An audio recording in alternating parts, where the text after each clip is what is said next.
What up, YouTube? Been a minute since I've done a laptop overview. Today I am in the middle of shopping for a new gaming laptop.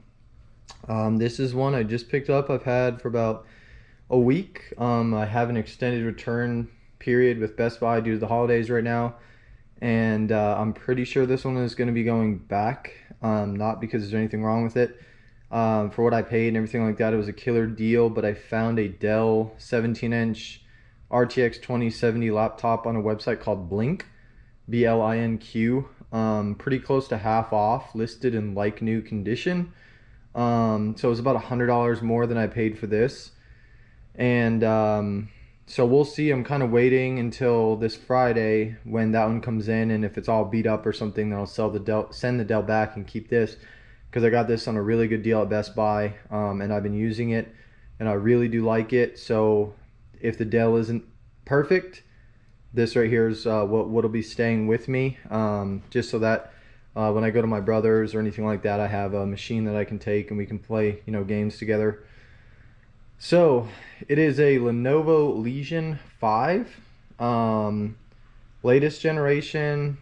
It was purchased I guess as an open box from Best Buy.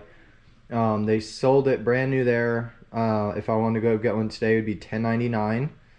I got it as an open box, listed in acceptable condition, for $824. When I spoke to the people there, they said acceptable is pretty much like scratch and dent. Sometimes you don't get a charger. Sometimes, something might be missing. This came in the original box, original charger. It still had all of the plastic on it. The only thing I could notice cosmetically was it had a couple fingerprints on the screen, but no scratches or anything. I wiped it down as soon as I got it home. It literally looked as good as a brand new laptop. So for $276 off, it's really a killer deal, which is why I'm kind of hesitant to bring it back without seeing the Dell, because I could get the Dell and the Dell could have a big dent or something wrong with it, and then if I want to go back and pick this back up, chances are it'll cost me $1,100 plus tax. So for the time being, this is what I've been using, and it's been honestly killer. I mean, I've used the MSI. If you look at my channel, I've had the Dell G7 9th gen version 15-inch. I've had the Legion Wi-Fi 40, the Y740, a bunch of MSIs. I had an Alienware M15R2 with a 2060. I mean, I've had a bunch of different gaming laptops. The Legions, the Wi-Fi 40 in particular, was probably the dopest gaming laptop I've ever had, that had a 2080 Max Q and 17-inch 144 hertz screen. It was just build quality. It feels premium. It looks premium. It's not over the top. I really honestly love the Lenovo gaming laptops. Me personally, are the best I've had. So that's why I'm really the Dell's gonna have to hit a home run for me to get rid of this. Very aesthetically pleasing, very simple, not over the top, flashy like a lot of the MSIs and Alienwares and stuff like that. The reason why I got rid of my M15R2, I don't even think I was doing reviews at the time, but I had 2 motherboards die in less than 3 months. And due to COVID, it took forever for it to get fixed, and long story short, they ended up just refunding me, and I bought the Dell G7, which I had for a while, and I bought the extended warranty that covered accidental on that. And the Dell G7 was, a much more solid machine, never died, never gave me issues. So, jump into specs. This is a 10th gen Intel Core i7. It is a 6-core, 12 threads, and mine is turboing to, I believe it's 4.8 gigahertz on all cores, which is nuts. Yeah, 4.8 gigahertz on all cores is what I'm actually seeing. I don't know what it's rated out of the box, but what I'm getting is almost 4.8 all cores out of the box on all 6 cores, which is amazing. The keyboard, definitely corners cut. It's like a 3-zone or 4-zone RGB. It's not like a per key like MSI uses. MSI's really got a killer keyboard. The SteelSeries one, This one you can hit the function key and the space bar, and it's got some presets. It's like blue or white. I'm sorry, that was white. Now it's blue. Off. And then it's got like this rainbow thing, which I do not like, because when I'm typing or if I'm gaming, I have to look down at my keyboard and it's changing different colors and then it goes black for a second. I find it hard to, you know, see the keys.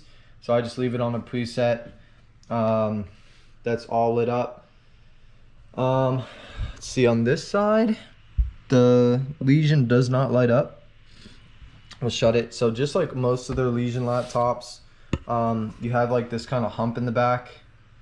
They do use a proprietary charger, not a big deal because it seems really like high quality and sturdy. This particular model, it's got a big power supply, 230 watts. Big unit, long cable, so you can plug that thing in, I don't even know, 7-8 feet away, maybe more. But all your ports are at the back, and we have like the Kensington lock charger. We have HDMI, USB 3, you know, the blue USB 3s, and then you have a USB Type C and an Ethernet port. I love everything being at the back. You can plug in your displays and all that sort of stuff. Your Ethernet, if you go that route. I don't know the exact Wi-Fi card in this, but I'm 90% sure it's Wi-Fi 6. It's really fast. I mean, if I'm 15 feet away from my router, I'm getting about the same download speeds I'm getting plugged in. So it's really well. Couple intakes over here, and a USB on that side. Same thing on this side, except you have a single microphone jack, not a microphone with like a audio, like headphone and microphone, just a single. More of the intake vents on the top, very basic. It's almost like a blue color. Couple little marks just from my cat sitting on it, but nothing, you know, no scratches or anything like that. One-handed opening, very easy. Hinge, really awesome. So you put in my password. Screen, I could not find specs on Best Buy's website. It is a 120 hertz panel, which was a major win. I was anticipating it was just going to be a 60 hertz because they didn't advertise it otherwise. So I assumed, you know, worst case, it was just 60 hertz, but it's a 120 hertz panel. The panel is nothing crazy, but it's very bright. The colors look good. The refresh rate is a big win for me. I have my Fortnite Christmas wallpaper, even though it's just after Christmas.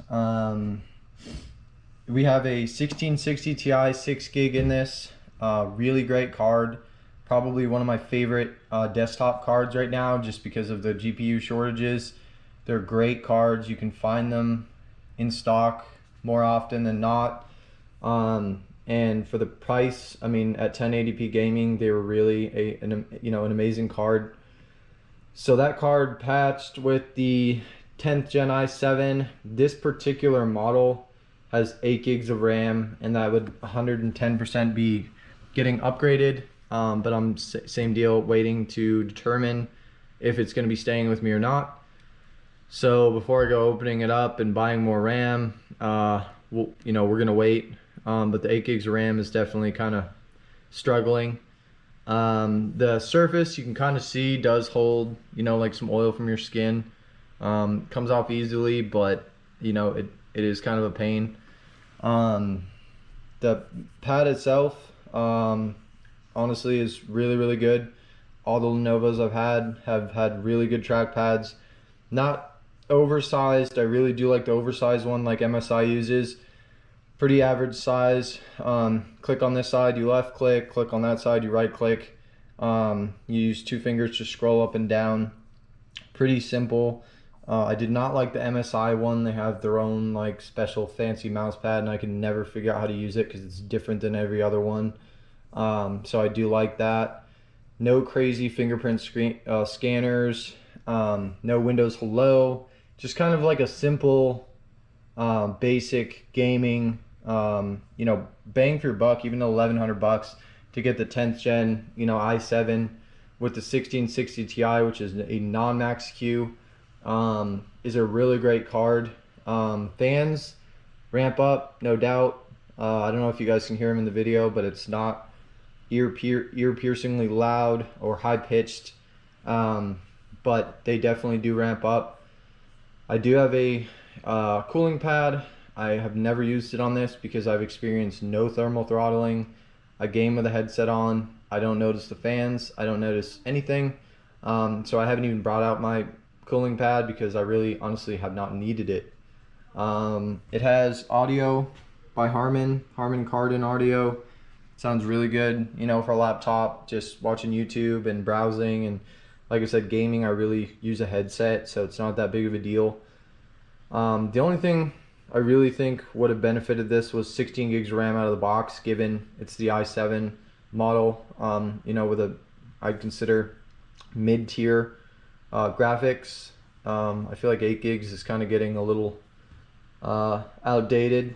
One of the big things why this cools so good, let's try to flip it over here on this mouse pads. Like all the Lenovo's, you know, the Y540 and 740 I had are the same way. The whole bottom is all vents and the side, so it has tons of space to take in air, and then it exhausts it out the back. Right here where all these ports are, that's all the exhaust.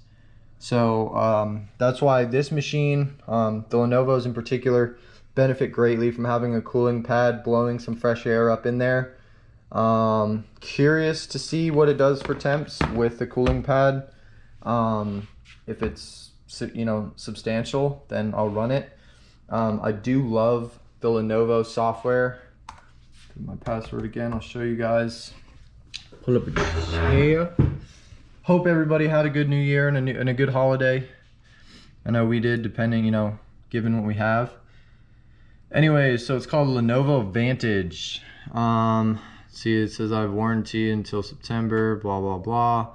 But yeah, you can get all your latest updates. It'll scan your computer, tell you what's critical, what's recommended, Windows updates, system updates, all that sort of stuff. My history for my downloads, all sorts of different like performance settings. So like the way I run it is it's set to balance mode, so it's balanced between performance and battery life, and then when I open a game, it'll automatically go to performance mode. I think it's like the smart performance. See, tune PC performance, boost internet, security. I don't use any of that. Slows everything down. But really easy to use. Here it is. So the Legion Edge, it's called. So I run it just in a balance mode. Here it is. So it's balance mode, automatically balance performance and fan speed based on temperature with medium power consumption. Then down here you check this and it's automatically switched to performance mode when launching games and switch back after exiting games. So really a gaming optimized machine. This has a 512 gig, looks like a Western Digital SSD. It says I have 52% used. I'm using none of my VRAM. My CPU is running at 4.43 gigahertz, 4.55, and I'm using 4.8 gigs of RAM out of 8. It looks like it's Kingston DDR4 RAM. See how well we can see that. But yeah, I mean, I'm using almost 5 out of 8 gigs just sitting here idling. That's my problem with 8 gigs of RAM these days. So system update, power, media, hardware scan, we'll run tests on everything. Lighting, you can customize and do all sorts of different stuff with. Like I said, I don't really play around with it too much. These are all the same presets that you can change with the function spacebar. Go back. Just really simple, easy to use. Wi-Fi security on, rapid charge, so it'll turn everything down to charge the battery faster. I don't know what Legion Community is. I've never used it, but I just do like a lot of the features and the ease of operation of this software. Same with the Alienware Command Center. I do like that one as well. But all in all, like I said, a really solid feeling machine, solid looking machine. If you're looking for kind of like a professional slash, you know, high-end, you know, work machine, This definitely, I think, checks the box. If you're looking for flashy, you probably want the Alienware or the MSI. So I did keep this saved up. Just to show you guys, I was playing Cyberpunk, which is right there, for a while, and my max temperature was 92 on my package, and then looks like core 0, which is the first core, hit 92. Everything else we're looking at 80s, low 70s, mid 70s. Max power on the CPU is 79 watts. It definitely boosts really well. That's one of the things I'm really impressed with. I'm not like my Dell, my Alienware, sorry, used to hit 98, 99, 100, and then throttle with the 9th gen i7.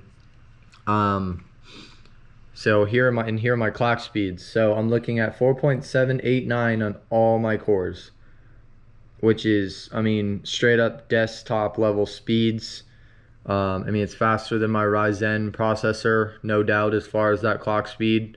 Let's see, my SSD, it said hit 50, no big deal.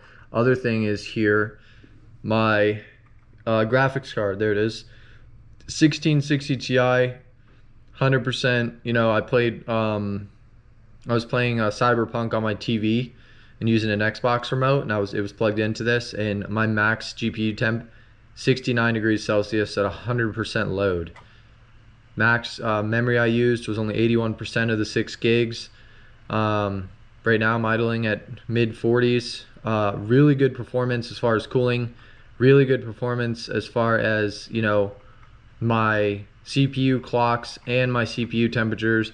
That is not on a cooling pad. That is just straight up sitting on my countertop in my kitchen. So for a 15-inch machine packing these specs, I feel like the thermals are right where they should be. GPU I think is a little cool actually, but CPU able to hit low 90s, which is below the thermal threshold before you start you know, underclocking, undervolting, you know, that sort of thing.